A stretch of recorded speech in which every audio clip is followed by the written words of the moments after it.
अगर आपके नसीब में कोई वस्तु नहीं है तो आप कितना भी मेहनत कर ले आपको वो वस्तु नहीं मिलेगी। यानी एक वृद्ध कौआ की ज्ञानवर्धक कहानी। जी हाँ दोस्तों, चलिए कहानी को शुरू करते हैं। उससे पहले मेरे प्यारे भाई एवं बहन, अगर आप हमारे चैनल पर पहली बार आए हैं तो चैनल को सब्सक्राइब कर लीजिए और ऑल नोटिफिकेशन को ऑन कर लीजिए। दोस्तों, आपका एक सब्सक्राइब हमें मोटिवेट करता है, इसलिए दोस्तों आप लोग चैनल को सब्सक्राइब जरूर कीजिएगा दोस्त, और कहानी को पूरा सुनिएगा। क्योंकि देखिए दोस्तों, कोई भी ज्ञान आधा अधूरा बहुत ही खतरनाक होता है। इसलिए आप लोग से मेरी हाथ जोड़कर गुजारिश है कि इस कहानी को पूरा सुनिएगा।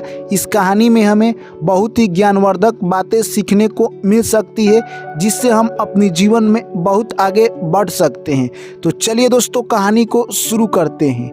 एक वृद्ध कौआ एक आम के पेड़ पर रहा करता था। उसी पेड़ पर जो भी आम फलता वो खाता और अपने ज़िंदगी में मगन रहता। एक दिन की बात है, बहुत पेड़ पर आम फड़े हुए थे। वो कौआ बैठकर आम को देख रहा था और गीत गा रहा था। दोस्तों, इतने में एक वहाँ पर लोमड़ी आती है और कहने लगती है, कौआ भैया आप क्या मस्त गीत गाते हो, आपका गीत सुनकर मैं जंगल में इधर ही चली आई। इतने में कौआ बोला, मेरा इतना प्यारा आवाज़ हो गया है कि तुम मेरी गीत सुनकर इधर आ गई। इतने में लोमड़ी बोली कि आपका इतना प्यारा आवाज़ है कि मैं आपकी आवाज़ की दीवानी हो गई हूँ।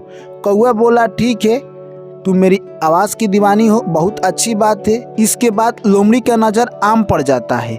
आम देखकर लोमड़ी उछलने लगी।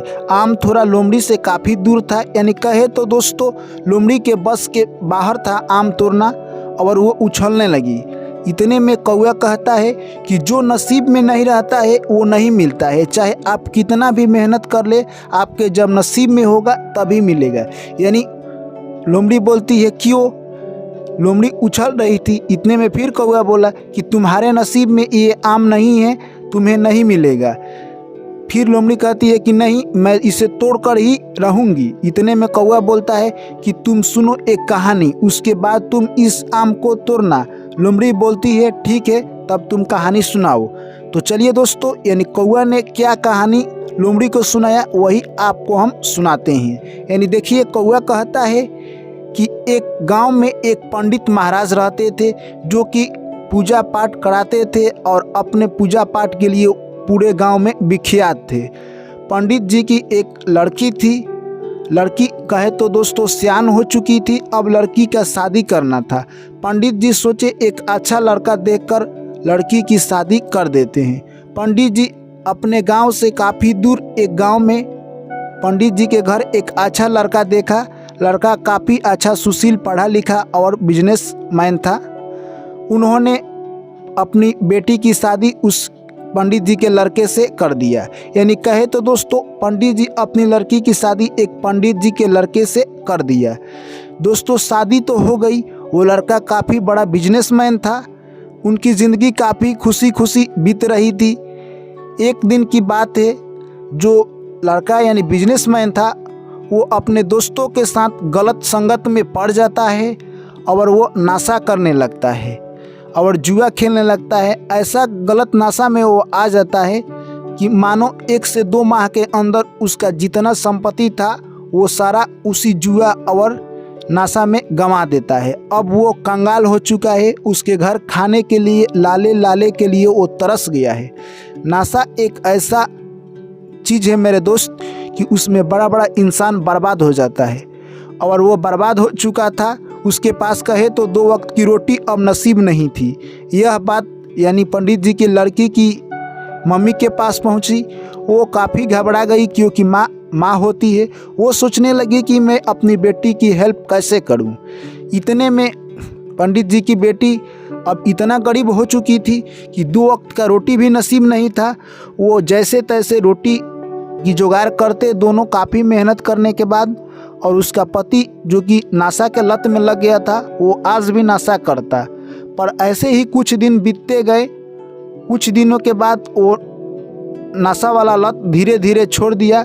तभी उनके पास इतना गरीबी आ चुकी थी और लोगों से इतना कर्ज ले चुके थे कि उनको बाहर निकलना काफ़ी मुश्किल हो गया था। इतने में पंडित जी की लड़की बोलती है, क्यों ना मैं अपनी माई के यहाँ जाती हूँ, क्या पता मेरी मम्मी वहाँ जाने पर कुछ मेरी मदद कर दे, जिससे हम लोगों का कुछ दिन का खान पान का खर्चा दे सकती है। यही सोचकर पंडित जी की बेटी और उसका दामाद दोनों ससुराल को निकल जाते हैं। वो ससुराल पहुंचते हैं और अपने मम्मी को प्रणाम करते हैं, क्योंकि उनकी मम्मी सब जान रही थी कि हमारी बेटी काफ़ी गरीब हो चुकी है। यह सब बात जानते हुए भी उसकी मम्मी अपनी बेटी और दामाद को घर पर बैठाते हैं, खाना पानी अच्छी तरह से खिलाते हैं और मम्मी सोच रही थी कि कुछ न कुछ अपनी बेटी को मदद कर दूं। इतने में पंडित जी से यह बात बताती है। पंडित जी कहते हैं कि अभी मैं इन लोगों का कोई मदद नहीं कर सकता हूं। पंडिताइन कहने लगती है, हमारे पास बहुत धन दौलत और संपत्ति है, इसमें से कुछ हिस्सा अपने बेटी को दे दूंगी तो इससे मेरा कोई फर्क नहीं पड़ेगा और मेरे पास कोई धन की कमी भी नहीं होगी। पंडित जी कहते हैं, देखो मालकिन, ये बात नहीं है कि हम लोग अपना धन में से इसे दे देंगे तो हमारे पास कोई कम होगा या कोई फर्क पड़ेगा। बात ये है कि इसका नसीब खराब चल रहा है, यानी इसका समय खराब चल रहा है, और किसी का समय खराब चल रहा है यानी नसीब उसका खराब है, तो आप कितना भी मदद कीजिएगा उसको कोई भलाई नहीं होने वाला है। पर पंडिताइन यह सब बात नहीं मानी, क्योंकि माँ तो माँ होती है, माँ का दिल बहुत बड़ा होता है। इसलिए वो सोचने लगी कि पंडित जी तो कोई मदद करेंगे नहीं, मैं ही कुछ दिमाग लड़ाती हूँ। उसके दिमाग में एक आइडिया आया। इतने में ही यानी उसकी बेटी कहने लगी कि अब मैं माँ अपने घर जाऊंगी। उसको लगने लगा कि हमारे घर में भी कोई हमारा सपोर्ट करने वाला नहीं है, यहाँ से हम लोग को अपने घर चलना चाहिए। एक दिन वो अपने घर जाने के लिए तैयार हो गई। इतने में पंडिताइन ने यानी अपनी बेटी के लिए कुछ स्पेशल खाना बनाए और लड्डू बनाए। जैसे ही वो लड्डू बना रही थी, उसी में लड्डू में यानी सोने के सिक्के डाल दी, बहुत सारा सोने के सिक्के डाल दी, जिससे वो सोच रही थी कि हमारी बेटी इसे घर लेकर जाएगी और जब खाएगी तो उसे फोड़कर उसमें से सोने के सिक्के निकाल कर बेचेगी और उससे कुछ दिनों की उसे राहत मिल जाएगी। यह बात सोचकर उसकी मम्मी अपनी बेटी को यानी लड्डू एक बोरे में बांधकर दे दिया। अब वो अपने घर के लिए दोनों रवाना हो गए। दोस्तों, वो उनका घर काफ़ी दूर था। वो जाते जाते थक गए। उन्होंने सोचा क्यों ना किसी का हेल्प मांग लिया जाए। उनके पास तो वैसे में पैसा था नहीं, पर उन्होंने सोचा अगर हम लोग हेल्प नहीं मांगते हैं तो आज रात भर में भी घर नहीं पहुंचेंगे। उतने में देखा कि एक पासी के गांव वाला व्यक्ति यानी गाड़ी लेकर जा रहा था। उन्होंने सोचा कि इन्हीं को हाथ देकर गाड़ी पर बैठकर हम लोग घर चलते हैं। इतने में कहा, हे भैया आप रुक जाइए, हमें भी बैठाकर गांव तक छोड़ दीजिए। इतने में वो गाड़ी वाला कहने लगा कि मैं तुम्हें तभी छोड़ूंगा जब तुम किराया दोगे। इतने में वो बोलने लगे कि हमारे पास किराए के लिए तो कोई पैसा है नहीं, पर एक हमारे पास वस्तु है, उसे ही तुम ले लेना, यानी हमारे पास बहुत सारा लड्डू है, इसे ही तुम ले लेना। यह बात सुनकर यानी कहे तो ड्राइवर को माया आया और उसने कहा ठीक है चलो यही लड्डू मैं ले लूँगा।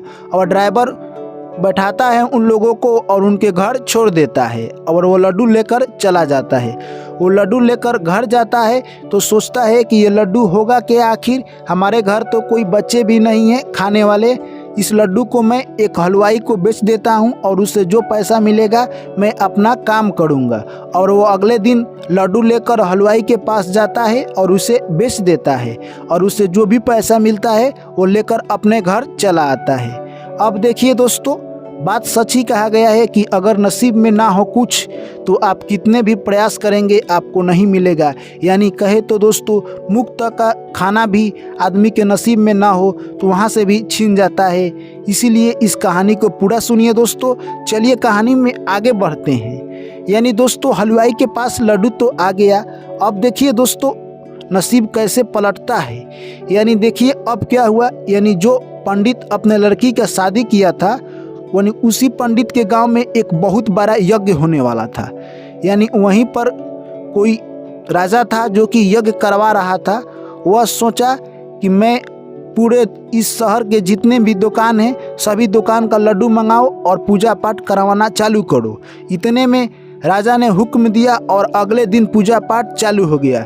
और शहर में जो भी दुकान थे उस सारे दुकान से सभी लड्डू खरीद कर आ गए और वो ड्राइवर जिसके पास लड्डू बेचा था वो भी लड्डू आ गया।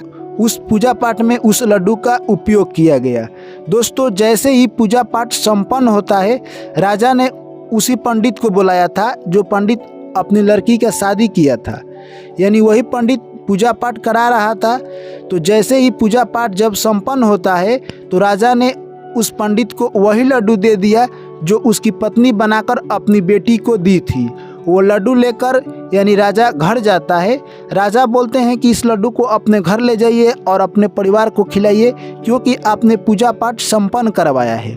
वो पंडित उस लड्डू को अपने घर ले जाता है और अपने पत्नी को दे देता है।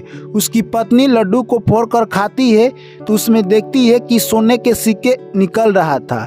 वो समझ जाती है कि ये मेरा बना बनाया लड्डू है, आखिर मेरे पास कैसे आया। यह बात सोचकर वो हंसने लगती है और कभी कभी रोने लगती है। इतने में पंडित जी पूछते हैं, आखिर क्या हुआ कि तुम कभी हंस रही हो और कभी रो रही हो। इतने में पंडिताइन कहती है कि मैं आज समझ गई ईश्वर का लीला, कि ईश्वर का लीला क्या है। ईश्वर जिसे चाहे उसे सुखी बना सकता है, ईश्वर जिसे चाहे उसे दुखी बना सकता है। इतने में पंडित जी बोले कि तुम्हारा कहने का मतलब क्या है, तुम्हारा मतलब आज तक मुझे समझ में नहीं आया। इतने में पंडिताइन कहती है कि मेरा मतलब यही साफ है कि मैंने आपसे झूठ बोलकर अपने बेटी को लड्डू में सोने के सिक्के दिए थे कि उससे कुछ उसका हेल्प हो जाएगा और वो लड्डू फिर हमारे पास घूमकर चला आया। यानी इस बात से यह साफ होता है कि अगर इंसान के भाग्य में कुछ ना हो तो आप कितना भी मदद कीजिएगा उस समय उसका हेल्प नहीं हो सकता है। यानी इस बात से हमें यही लगता है कि जब इंसान का भाग ठुकराता है, यानी कहे तो उसका भाग्य खराब चलता हो, तो आप उसका कोई भी मदद नहीं कर पाइएगा। इसके बाद पंडित महाराज बोलते हैं, मैंने तुमसे पहले ही कहा था जिसका भाग खराब चल रहा है उसको हमें मदद नहीं करना चाहिए, पर तुम नहीं मानी और मदद की। तुमने देखा ईश्वर का लीला, जिसका संपत्ति था यानी कहे जिसका धन था उसी के पास चलाया। हमसे तुम छुपाकर उसकी मदद करना चाहिए पर उन लोगों का मदद नहीं हुआ। यह बात सुनकर लोमड़ी इस कहानी को समझ गई और कौवा बोलने लगा, हे लोमड़ी बहन, तुम देख रही हो यानी कैसा इंसान के साथ हुआ। यानी अगर भाग्य रूठा हो आपसे तो आप सतत प्रयास भी कर लीजिएगा तो आपका भाग्य नहीं खुलेगा। यानी कहे तो आपके भाग्य में अगर कोई वस्तु ना हो तो आप उसके लिए कितना भी मेहनत करें वो आपके भाग्य में कभी नहीं आएगा, यानी समय होने पर ही वो आपके भाग्य में आएगा। यह बात सुनकर वहाँ से लोमड़ी चल देती है। तो दोस्तों, इस कहानी से हमें क्या सीख मिलती है? यानी दोस्तों, इस कहानी से हमें यही सीख मिलती है कि इंसान के भाग्य में अगर कोई वस्तु ना हो तो उसके लिए आप कितना भी मेहनत कीजिए आपको कभी नहीं मिलेगा। जब आपके भाग्य में होगा तभी मिलेगा। तो दोस्तों, जो पंडित जी के दामाद और लड़की थी उनका भाग्य कुछ दिनों के बाद लौटा और धीरे धीरे पहले की तरह वो संपूर्ण उनके पास धन हो गया और उनका बिजनेस फिर शुरू हो गया और फिर पहले की तरह वो अपने ज़िंदगी में मगन और मस्त हो गए। तो दोस्तों, इस कहानी के बारे में आपकी क्या राय है?